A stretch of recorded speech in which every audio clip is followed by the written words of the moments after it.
the existing players, the incumbents, and look at that and then follow a conservative approach. And there is unlikely to be a Robin Hood approach towards foreign direct investment. We would like to see as a country more foreign direct investment, but still the bulwark of all our investment is our domestic savings and our domestic capital that does exist in India.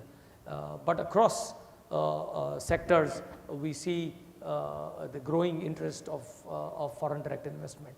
What's clearly happening for India and Indian industry over the last decade, that as we gain more confidence in being on the global platform and the global stage on our own with our strong reserves position, a large number of Indian companies are now investing overseas. So some of the major brands overseas are being acquired by industrial groups in India.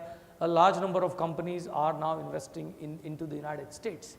So there is actually reverse foreign direct investment coming into the US, and I expect this trend to only accelerate in the next decade going forward, and this will be again aided and abetted by the demographics, where more and more Indians who are studying in the United States will go back to work in India and then have a reverse flow of capital back into the United States.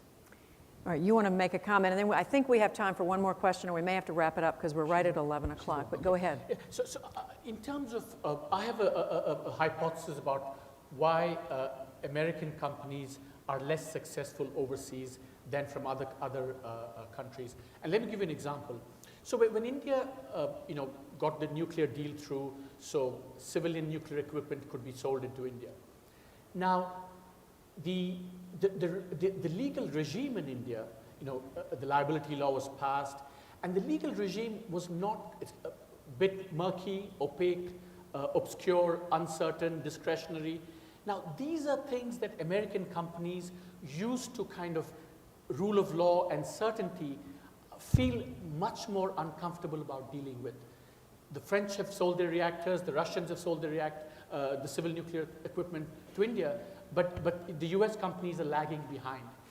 And I think it's this instinctive need for certainty and rule of law. And if you don't find that around the world, American companies feel much more uncomfortable.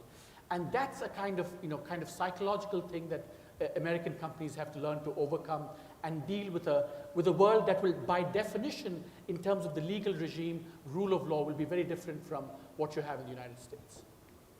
All right, that's a sobering and instructive point to end on. Do we want to take one more question? Let's see. Do we have one? I can't. Again, I can't see. She's got